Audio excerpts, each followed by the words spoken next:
.org Games YouTube channel, YouTube, and look for the video that's currently live.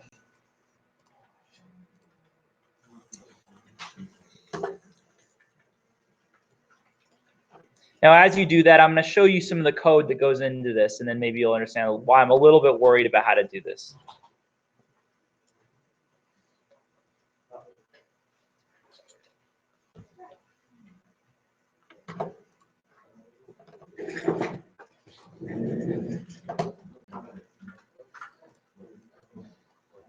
So this is what the code that handles the dialogue system looks like, okay? So it's a bit much. There's kind of two things that I think are going to be a little bit challenging if we go about it exactly in this way. Number one, this actually isn't on a blueprint, an actor blueprint. It's not on our NPC. It's not on our NPC. It's on something called a component.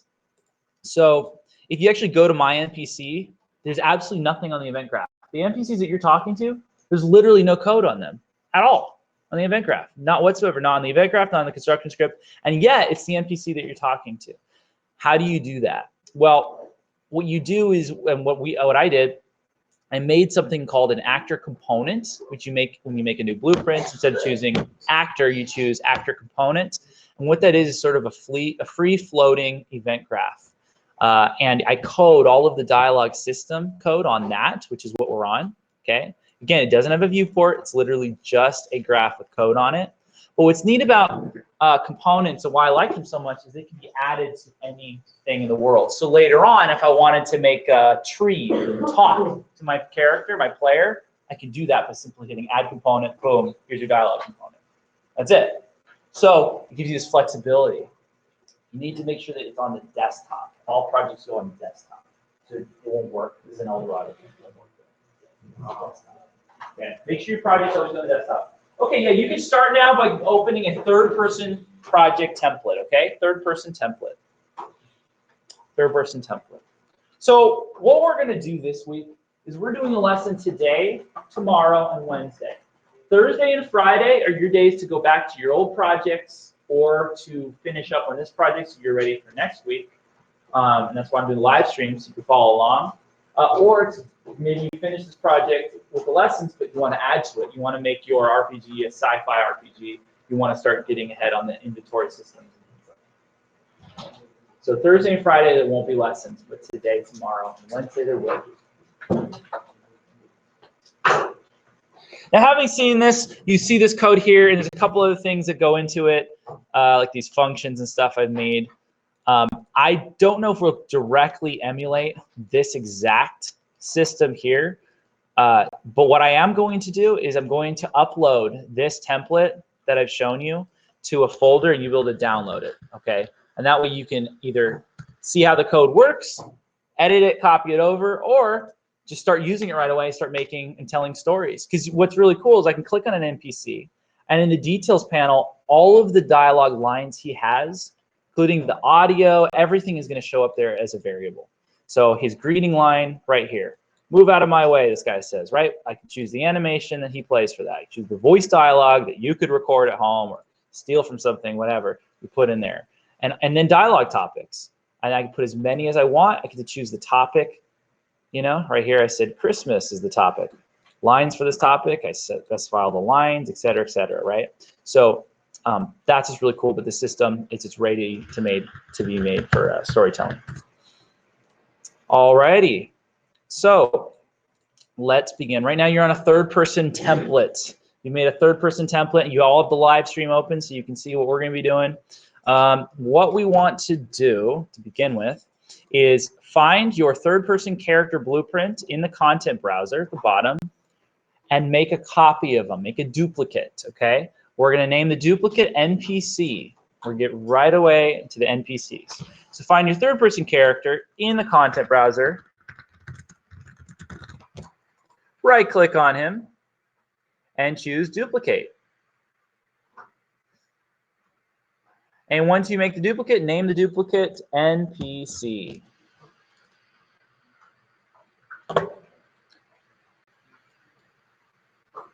Now I have code on the other one. I'm going to delete that.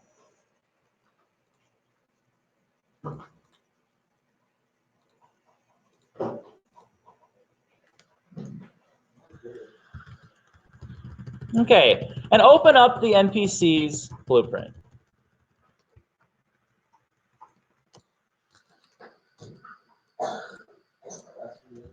Now, first thing I want you to do is take the NPC's camera, which actually looks like it's behind the guy, and move it and turn around so it's facing our NPC's face, okay?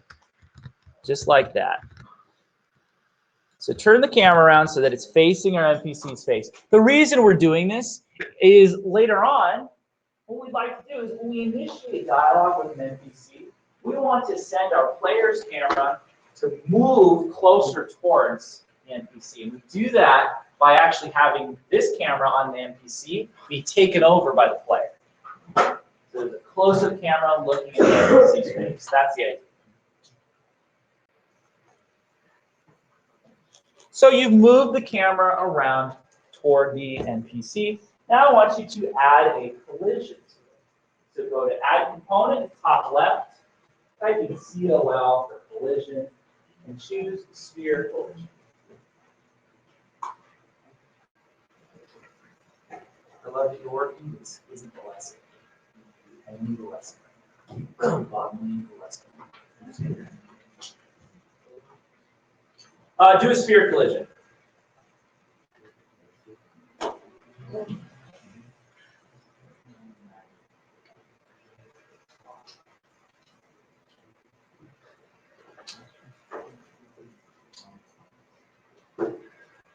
Okay, and make that sphere collision pretty big. Okay, think maybe like 3, 4, 5 feet out in front of the character.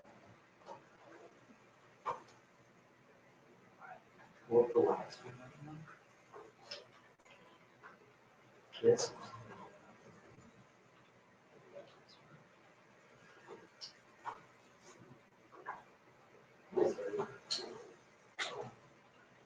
Yeah. So you just go Add Component and choose type of COL, add a sphere collision. So new project. When you ask me questions later on, I'm not answering them follow along. Goals that we all participate. Yeah, that's pretty good. That's good. Okay, why are we making this collision thing?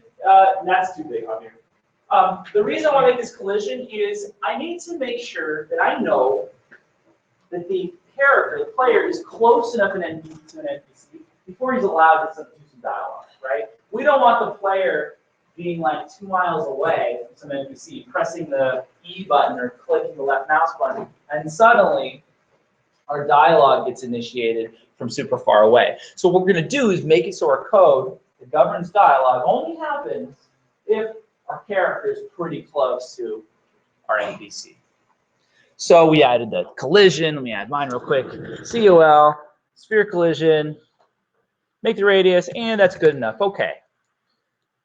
Next thing we want to do, in the details panel of the sphere collision, scroll down to the very bottom. There's something called events, okay?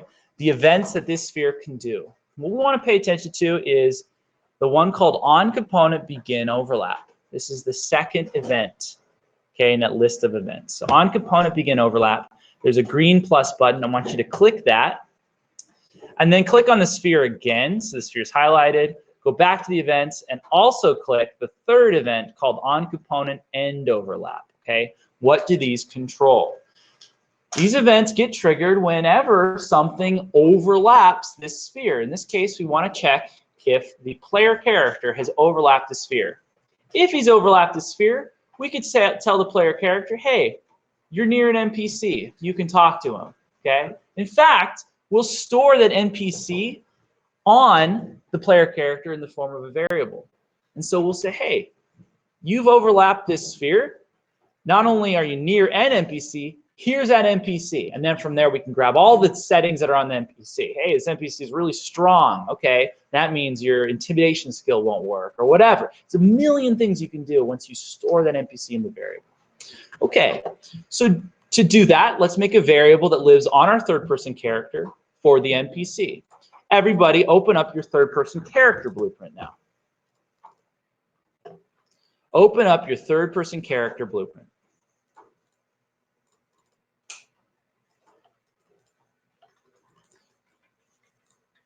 So we're on our third person character, the one with the camera being normal, being behind him.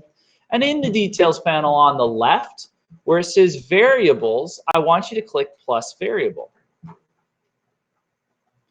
Name the new variable that you've hit by clicking the lower left plus variable. Name it current highlighted NPC.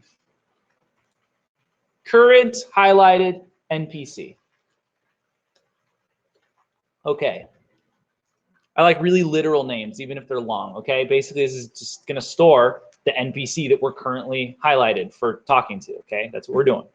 All right, now, at first, it's going to be a Boolean. That's not the right type of variable. So in the details panel on the right, where it says variable type, click on that drop-down right now it says Boolean, and go and find the actual NPC type by typing in NPC. We want this variable type to be of the type, the blueprint we just made, called NPC. So when you look up NPC, you should find it, click NPC, boom, object reference, and you're good. Now that variable type can only store other NPC blueprints inside of it. Cool. Yes? You have to make the NPC character. I'll have to come by later, but follow the live stream. Just look at the live stream, turn the audio, the subtitles on. Okay. Okay, now let's go back to our NPC code. Okay, go back to your NPC code, go back to our on begin overlap events. Go to the event graph.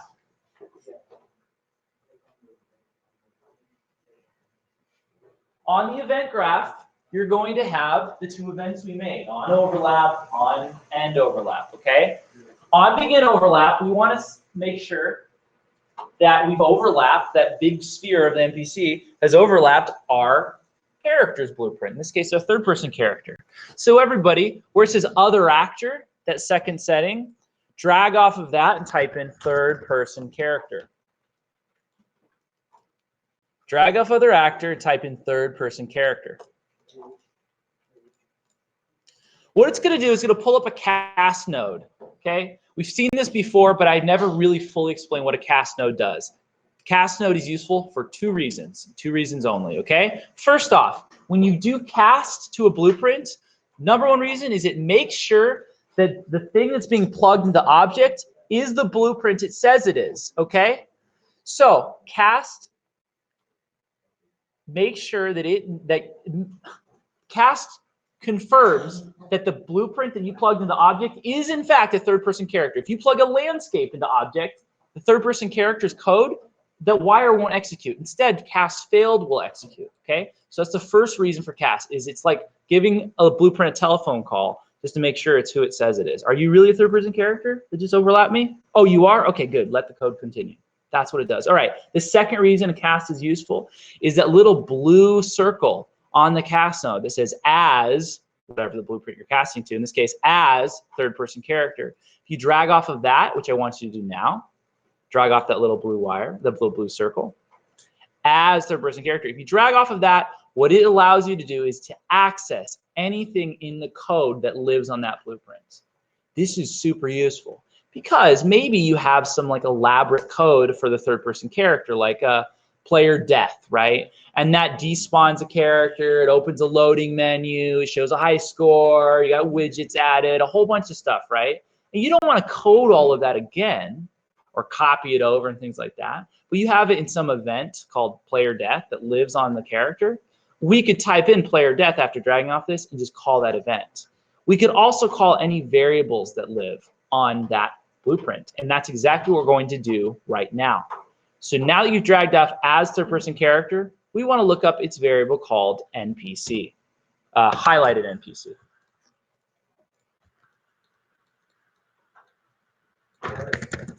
We're setting.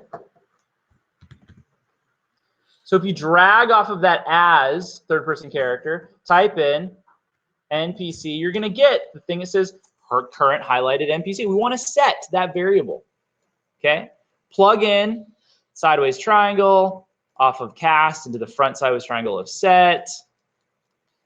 And we want to set the third person character's current highlighted NPC variable to the NPC that he just overlapped, Okay, well, this just overlap event just happened, so now we can just set this to self. So drag off of current highlighted NPC, the circle that's on the left of that set node, and look up self. Get reference to self, plug in self, okay? So it's saying, hey, we overlapped. If the third person character comes into my sphere, tell his variable called current NPC, tell it that it's me now. I'm the current NPC. Self. That's what's going on there. All right, next thing. We want to clear this variable when it's done here. When our player leaves the sphere and like goes off and explores some far off mountain, we don't want him to suddenly, press E and then all of a sudden he's having dialogue with somebody 200 miles away, right? So we need to make sure that current highlighted NPC is set to nothing whenever the player leaves the sphere, okay? So that way a conversation is going to can only happen when he's at a reasonable distance. Okay, so to do that, on component end overlap event, drag off other actor, type in cast to third person character. We're casting again.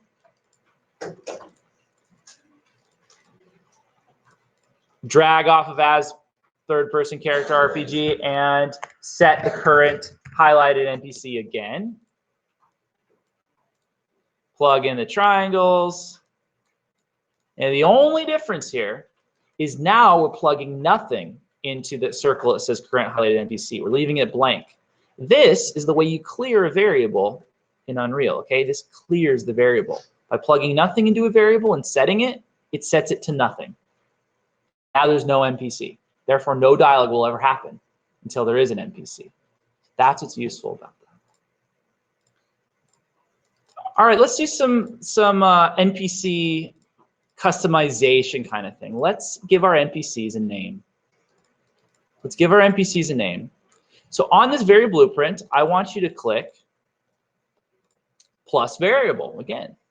Click plus variable in the bottom left and name the new variable NPC name. This is what we'll be using to name our NPCs in the world. Whenever our player clicks on an NPC or goes near them, they will see this name, which will be unique to that NPC, appear.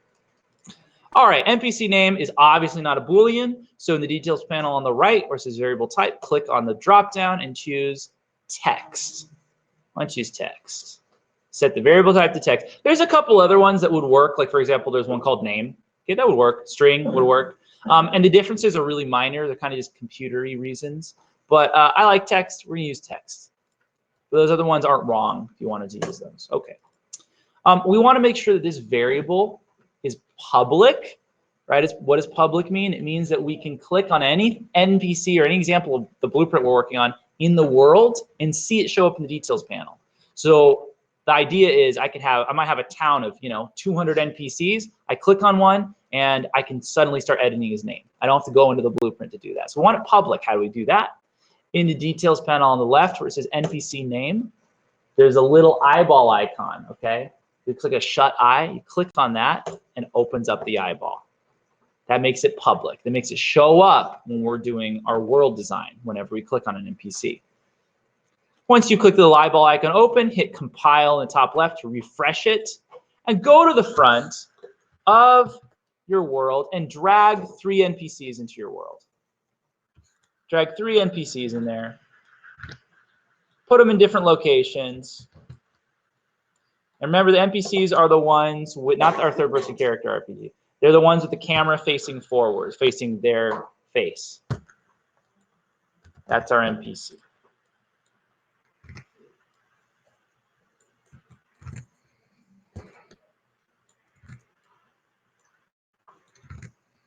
So put 3 or so NPCs in the world. And what you should see is in the details panel on the right, a setting for NPC name. Look in the bottom right, the details panel, look and see if NPC name is a setting there. It should be, and you're going to name your NPCs. Okay, my first one's going to be named Barabbas. My next NPC, I'm going to click on them. I'm going to name Clementine. And my last NPC is going to be named Pinto Bean. All right, so those are my NPC names.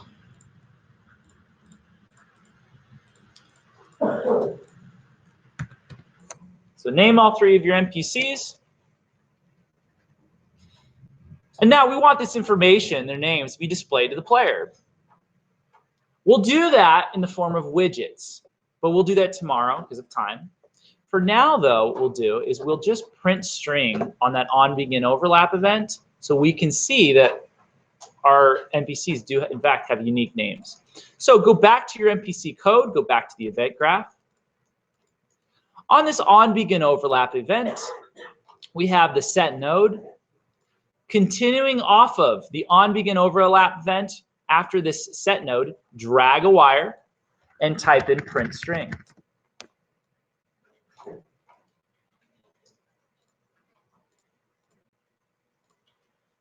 Okay. Print string is something you may have seen before. I think we've used it before many times. Basically, it lets you write little messages to yourself to make sure that your stuff's working, the game's working. Okay. So if I write in here, hey, is this code working? And then I hit play.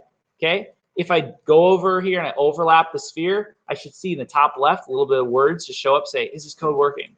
If I never see it, probably means code isn't working. Okay, that's what we use it for.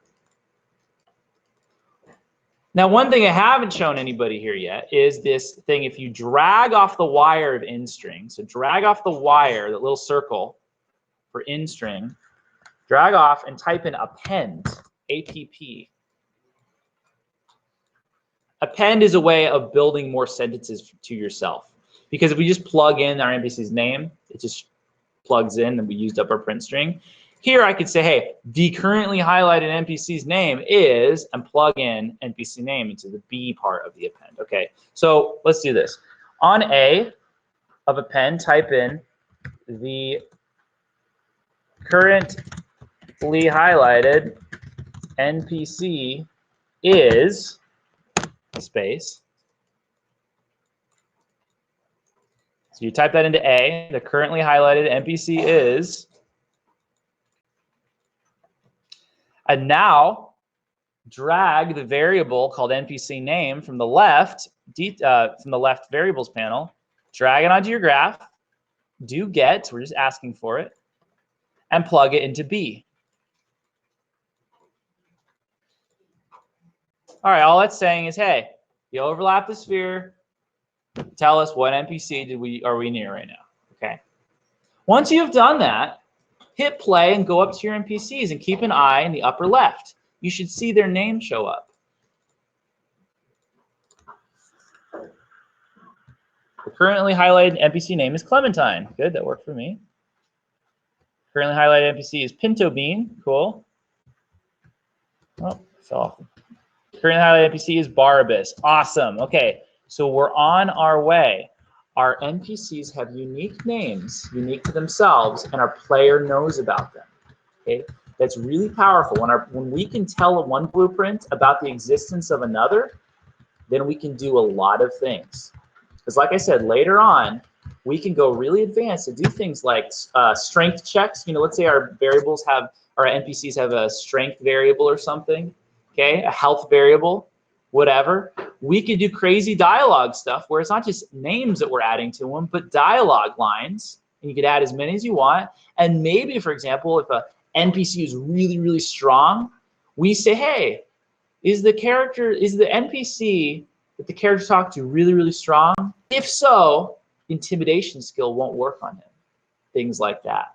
Okay, so it's really powerful now that our character knows who he's talking to, and now he does. Okay, we're going to be doing lessons tomorrow and Wednesday, and then Thursday and Friday are to catch up on all of this or to work on your other projects, whichever ones you want.